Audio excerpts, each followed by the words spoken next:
April 10th, 1952. The overnight express from New York to Chicago. 8 passengers, 6 red umbrellas, 1 dead actress. They say justice is blind. But on that rain-soaked night, 5 people decided justice needed eyes. Eyes that had seen too much. Eyes that remembered every cruelty, every betrayal, every life destroyed. This is not a story about who killed Donna Laney. This is a story about why she had to die. The rain had started at dusk and showed no signs of stopping. By 11 o'clock, Grand Central Terminal looked like a cathedral built from smoke and shadow. Water streamed down the great arched windows. Travelers hurried across the marble floors, leaving wet footprints that disappeared as quickly as they formed. The air smelled of cigarettes, damp wool, and the particular electric charge that comes before a storm breaks wide open. Connie Lawson sat on a wooden bench near track 17, black umbrella at her feet, and tried not to look nervous. She was 21 years old and convinced she was about to make her career. The interview with Donna Laney would run in next week's edition of the Ink and Iron, front page, if her editor kept his word. She'd never been to Chicago, never ridden an overnight train, never met a movie star. By morning, she would have done all 3.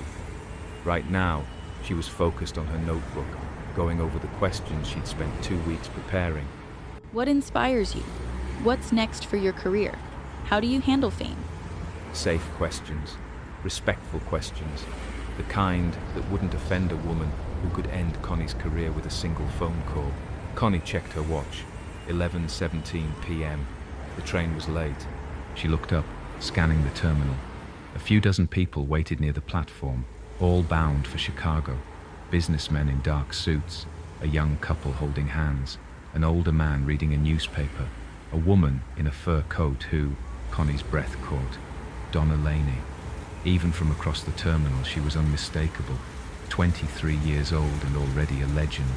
The face that had launched 1,000 magazine covers, the voice that could make grown men weep, the smile that hit God only knew what. She swept through the terminal like she owned it, a younger woman struggling with luggage trailing behind her. Flashbulbs popped. Photographers had been waiting. Donna paused, turned, posed with the practiced ease of someone who'd done this 1,000 times. She smiled, waved, spoke a few words Connie couldn't hear from this distance. Then she dismissed them with a flick of her wrist and continued toward the platform. The train to Chicago, darling. I'm expected, she said to someone. The younger woman, her assistant, Connie realized, nodded and hurried to keep up. She carried her own red umbrella, identical to Donna's. Even from here, Connie could see the small gold emblem near the handle, some kind of logo. Connie stood, gathering her things. Her own black umbrella felt suddenly plain. She didn't notice the others. Not yet, but they were there.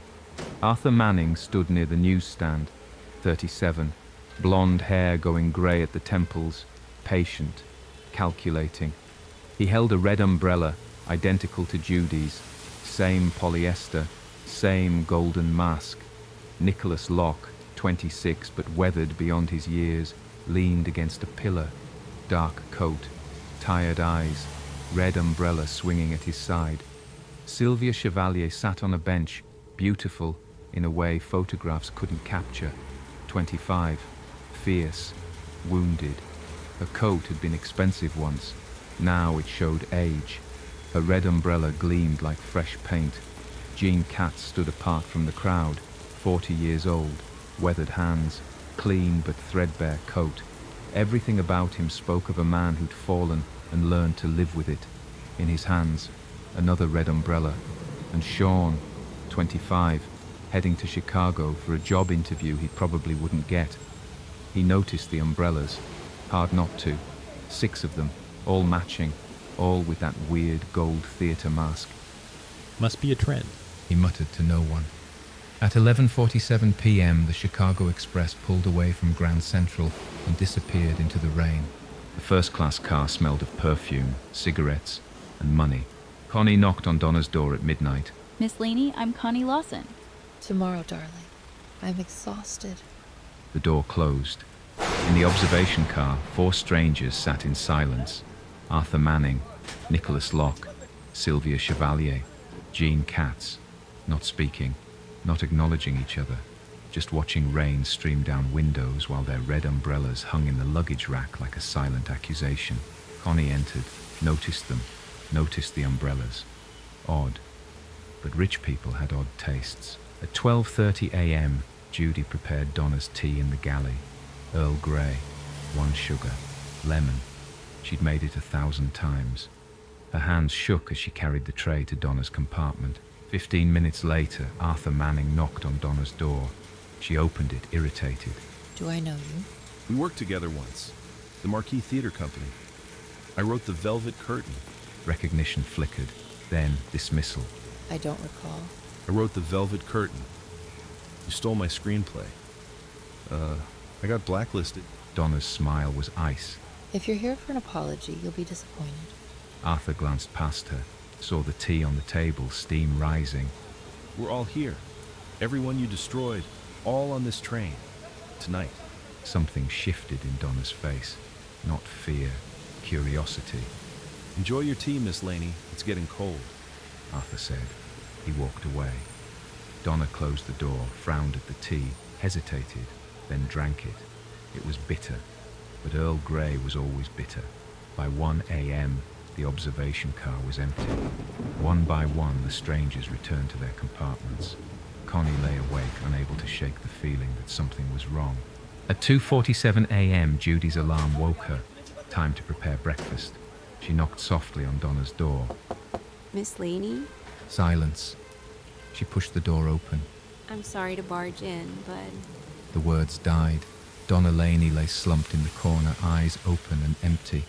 The teacup overturned on the floor, and beside her body, the red umbrella, golden theatre mask catching the light. Judy's scream tore through the train like a knife.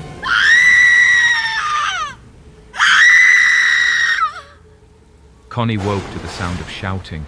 She opened her door and stepped into the corridor. Judy Rollins stood outside Donna's compartment, sobbing hysterically. A stewardess, middle-aged, competent, was trying to calm her. By 3:15 a.m., everyone had gathered in the observation car. The conductor delivered the news. Donna Laney was dead. The circumstances were suspicious. The storm was too severe to stop. 4 hours to Chicago. If someone killed her, Connie said, voice steadier than she felt. they're in this room right now. She started asking questions like a journalist, like someone who knew what they were doing, even though she didn't. When was she last seen alive? Judy crying. I brought her tea at 12:30. She was fine. I spoke with her briefly. Around 12:45. Every eye turned to him. About what? Connie pressed. Old business. A disputed screenplay. Connie wrote, Arthur Manning, last person to see victim alive. Motive, Was anyone else in the corridor? Nicholas. I saw him leaving. Around 12:55. I was alone. No alibis. Then Connie noticed it. The pattern she'd been seeing all night. The umbrellas? She said. The 4 of you have matching red umbrellas. With that theater mask emblem, that's not coincidence. Silence. Where did you get them? Evasive answers. Gifts. Years ago. Can't remember. She didn't believe them. Mr. Manning, you mentioned the Marquis Theatre Company. Is that where the umbrellas are from? Arthur smiled faintly. You're perceptive, Miss Lawson. And you all work there? All of you? The silence was answer enough. Connie felt pieces clicking. So we have 4 people who worked at a theater company with Miss Laney, all carrying matching umbrellas, all on the same train. One of you was the last to see her alive. Miss Laney had one of these umbrellas too. Sylvia pointed out coldly. So did her assistant. 6 total. 6 umbrellas, 5 people who knew each other, 1 dead actress, but no proof. Later, Connie found a photograph in Sylvia's compartment, a group standing in front of a theatre, the Marquis Theatre Company. In the photo, Arthur, Nicholas, Sylvia, Jean, and a young Donna Laney, smiling. She destroyed us Sylvia said when Connie asked. one by one. Systematically stole Arthur's work, ruined Jean's business, ended my career, took everything from Nicholas because she could. So why are you all on this train? Coincidence. I don't believe in coincidence. Believe what you want. We'll be in Chicago soon. This will be someone else's problem. She closed the door. At 6:15 a.m., as Chicago's outskirts appeared through clearing rain, Connie gathered everyone one final time. I know what happened. Miss Laney was murdered, and it wasn't one person. It was all of you. Arthur's expression didn't change. That's quite an accusation, Miss Lawson. You all worked at the Marquis Theater Company. Donna destroyed it. Destroyed all of you. So you planned this. The umbrellas are your signal, your memorial. You used Judy to deliver poison tea. You're a conspiracy. You have no evidence. Sylvia said. Connie couldn't. She had logic, deduction, and a photograph, but no evidence. Well, the police will investigate. Will they? Arthur stood. Or will they find that a famous actress died of heart failure? These things happen. The train slowed, 15 minutes to Union Station. You're going to get away with it. Connie said quietly. Miss Laney destroyed lives. Arthur said. She drove one of our actors to suicide. She ruined us all one by one because destroying people made her feel powerful.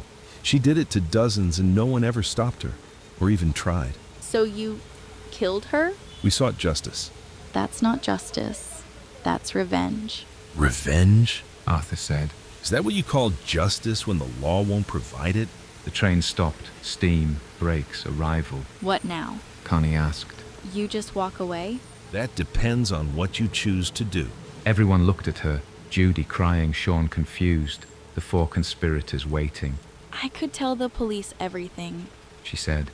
They might find proof, they might not. But your lives become very difficult. Or? Or I say I know nothing. That she died in her sleep. Tragic. Unexplained. She looked at the photograph again. Young people full of hope before Donna Laney destroyed them. Did she deserve to die? Arthur met her eyes. Yes. Why? Because she was a systematic evil. She identified people with talent and destroyed them, not because she needed to, because she could. And no one ever stopped her. Until now. Connie stood, picked up her black umbrella. I don't know if what you did was right, but I know the law protects people like Donna Laney. Powerful people, famous people. She walked to the door. I won't tell them. I don't know anything. Just a journalist who woke up to find her interview subject dead. That's it. Thank you. Judy whispered. Don't thank me, because I don't know what this is. Mercy? Justice? I don't know. Connie stepped onto the platform. The rain had stopped. I knocked on her door at midnight. She was too tired. That's all I know. They let her go. Across the platform she saw Arthur. He nodded once. Acknowledgement. Goodbye. She nodded back. Later that afternoon, walking down Michigan Avenue, Connie saw them through a diner window. 4 people walking together. Arthur Manning, Nicholas Locke, Sylvia Chevalier, Jean Katz, each carrying a red umbrella. 3 months later, a small article appeared in the Ink and Iron. Actress's death ruled accidental Chicago, Illinois. The death of actress Donna Laney, 23, has been ruled accidental after a 3-month investigation. Medical examiners determined Miss Laney died of heart failure, possibly triggered by a pre-existing condition. The famous actress was found dead in her private compartment aboard the Chicago Express on April 11th. No foul play is suspected. Connie read the article in her cramped New York apartment. She'd written other stories since that night. Better stories. Stories that would build her career, but none that mattered quite as much. She folded the newspaper and looked at the photograph on her desk, the one Sylvia had given her. The Marquis Theater Company on opening night. Young, hopeful faces. Connie had never told anyone what really happened on that train. Not her editor, not the police, not even herself. On the nights when she woke up wondering if she'd done the right thing.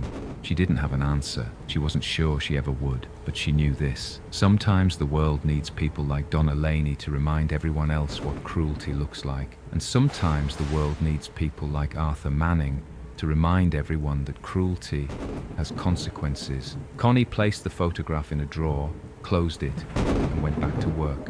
The rain started again outside her window.